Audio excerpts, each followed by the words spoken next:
Venezuela के राष्ट्रपति Nicolas Maduro को अमेरिका लाया गया। मादुरो और उनकी पत्नी सिलिया फ्लोरेस को लेकर आया विमान न्यूयॉर्क के Stuart air national guard base पर उतरा। अमेरिका ने मादुरो को पकड़ने वाले ऑपरेशन का नाम एब्सोल्यूट रिजॉल्व रखा था। इस ऑपरेशन में 150 से ज्यादा विमान शामिल थे।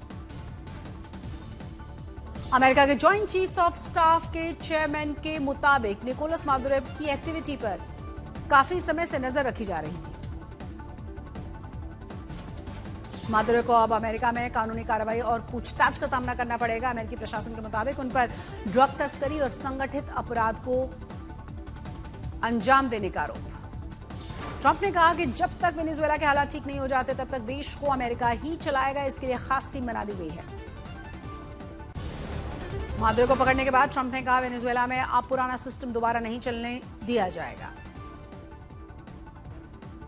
वेनेजुएला के उपराष्ट्रपति ने अमेरिका के राष्ट्रपति निकोलस मादुरो को छोड़ने की मांग की है और उन्हें देश को राष्ट्रपति बताया है।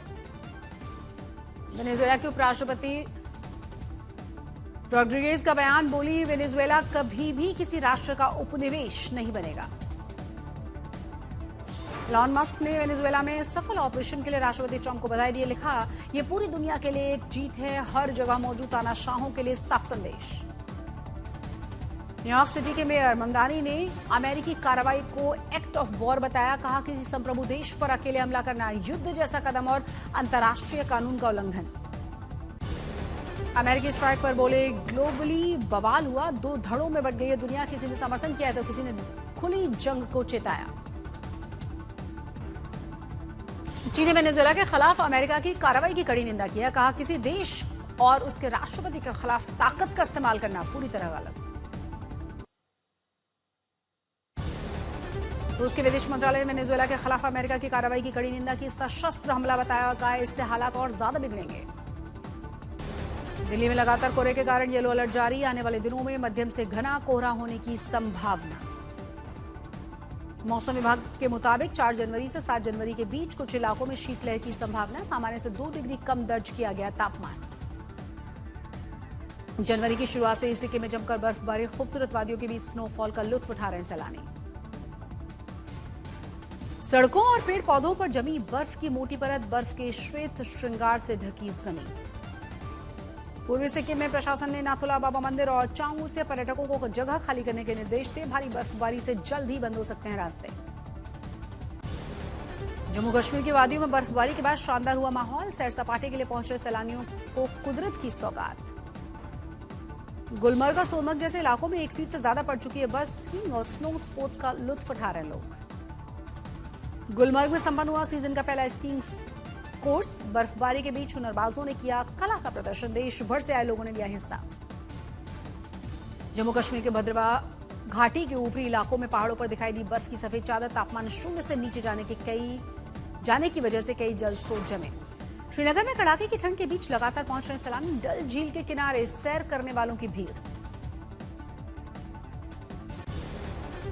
कांग्रेस ने नए बीवी रामजी कानून को वापस लेने के लिए मनरेगा बचाओ संग्राम की घोषणा कर दी है। 10 जनवरी से देशव्यापी आंदोलन में धरना प्रदर्शन, घेराव और रैलियां की जाएंगी। कांग्रेस ने रामजी कानून के विरोध में कहा, नया कानून ग्रामीण नागरिकों को प्राप्त काम के कानूनी अधिकारों को कमजोर करता है। आज बीएमसी चुनाव को लेकर शिवसेना, यूबीटी और एमएनएस अपना घोषणा पत्र जारी करेंगे। राज और उद्धव ठाकरे आज दोपहर 12 बजे शिवसेना भवन में अपना घोषणा पत्र जारी करेंगे। वली से मायावती ने बीएमसी चुनाव के लिए चुनाव प्रचार की शुरुआत की। सीएम देवेंद्र फडणवीस ने कहा, मुंबई का अगला महापौर मराठी और हिंदू होगा, वो महायुति से होगा। एआईएमआईएम के नेता इम्तियाज ने मुस्लिम महिलाओं को लेकर बड़ा बयान दिया। बोले, किसी के गलत इरादों से मुस्लिम महिलाओं को अगर छुआ तो हाथ काट दूंगा। आरएसएस चीफ मोहन भागवत का बड़ा बयान। बोले, लव जिहाद को रोकने का प्रयास परिवार से ही शुरू होना चाहिए। संघ प्रमुख ने लव जिहाद रोकने के लिए 3 उपाय भी बताए। स्त्री शक्ति संवाद कार्यक्रम में महिलाओं से संवाद करते हुए भागवत ने कहा, महिलाओं को घर में बांधने का दौर गया। स्त्री और पुरुष श्रेष्ठता की तुलना व्यर्थ। अंकिता भंडारी हत्याकांड मामले में कांग्रेस ने उत्तराखंड में राज्यव्यापी प्रदर्शन किया। कांग्रेस ने न्याय की मांग की और सीएम आवास का घेराव किया गया। हिमाचल में रैगिंग से जुड़े मौत के मामले में यौन उत्पीड़न के आरोपी सहायक प्रोफेसर निलंबित किए गए, हाई लेवल जांच के आदेश। एनसीडब्ल्यू ने धर्मशाला के सरकारी कॉलेज में छात्रा की मौत के मामले में पुलिस से रिपोर्ट मांगी है। इंदौर में जहरीले पानी कांड को लेकर जारी है सियासी घमासान। भागीरथपुरा में बीजेपी और कांग्रेस के कार्यकर्ता आपस में भिड़े, पहले ही हटाए गए नगर निगम कमिश्नर। पीड़ित परिवारों से परिवार मिलने गए कांग्रेस प्रतिनिधिमंडल और कार्यकर्ताओं के बीजेपी कार्यकर्ताओं ने काले झंडे दिखाए थे, काली चूड़ियां भी फेंकी गई। बीजेपी कार्यकर्ताओं ने कांग्रेस पर मौतों पर राजनीति करने का आरोप लगाया। वहीं कांग्रेस कार्यकर्ताओं का आरोप है कि बीजेपी बाहर से गुंडों और महिलाओं को लाकर सच को दबाने की कोशिश में। बीजेपी और कांग्रेस कार्यकर्ताओं की नारेबाजी और प्रदर्शन उग्र होते देखकर पुलिस ने संभाला था मोर्चा। इंदौर में नई पाइपलाइन के लिए खुदाई शुरू हो गई। इलाके में लोग नए वाटर कैन खरीदकर पानी का इस्तेमाल करते हुए नजर आए।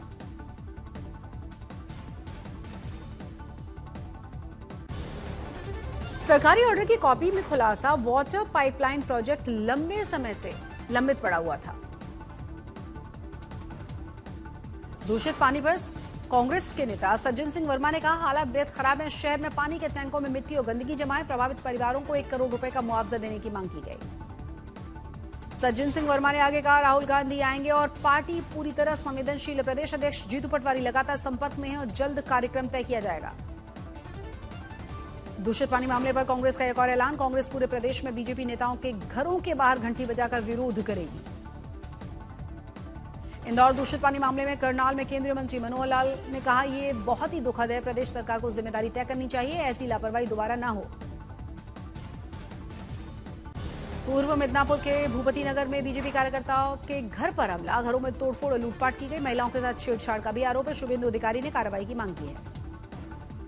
नए साल पर यूपी पुलिस में बड़ा बदलाव, 50 आईपीएस ऑफिसर्स को प्रमोशन, कई जिलों और रेंज में बड़े तबादले तय। साइबर अपराधों पर कड़ा प्रहार, योगी सरकार ने साइबर कमांडो टीम का किया गठन। एसपीजी एनएसजी स्टाइल ट्रेनिंग के साथ 15 विशेष पुलिस कर्मियों को बनाया गया साइबर कमांडो। दिल्ली में दंगों के मामले में उमर खालिद, शर्जील इमाम सहित 7 आरोपियों को जमानत याचिका पर सुप्रीम कोर्ट 5 जनवरी को फैसला सुनाएगा। शुरू होते भोपाल मेट्रो फ्लॉप हुई, पैसेंजर नहीं मिलने से सुबह की बजाय दिन में चलेगी मेट्रो। 5 जनवरी से लागू होगा नया टाइम टेबल। संगम नगरी प्रयागराज में माघ मेले की रौनक है। साधु संतों समेत करीब 5 लाख श्रद्धालु कर रहे हैं कल्पवास। माघ मेले का पहला स्नान सकुशल रहा, 31 लाख श्रद्धालुओं ने डुबकी लगाई। मकर संक्रांति पर 15 जनवरी को होगा दूसरा स्नान। तीसरा मुख्य स्नान है मौनी अमावस्या पर 18 जनवरी को। संगम पर श्रद्धालुओं के लिए बनाया गया 8 किलोमीटर लंबा घाट। रेस्क्यू टीम के साथ जल पुलिस और गोताखोर भी स्नान के घाटों पर तैनात। माघ मेला इलाके में बुजुर्गों, महिलाओं और दिव्यांग श्रद्धालुओं के लिए विशेष सुविधाओं का इंतजाम है। मेला क्षेत्र में आवाजाही सुगम हो गई है। दक्षिण कश्मीर में झिलम नदी के सहायक नाले में चल रहा अवैध खनन का खेल, कुलगांव में स्थानीय लोग और पर्यावरण कार्यकर्ताओं ने विरोध किया। बागेश्वर में राजस्व भूमि पर बिना अनुमति के अवैध तरीके से सड़क खुदाई का मामला सामने आया। तहसीलदार ने जांच के आदेश दिए।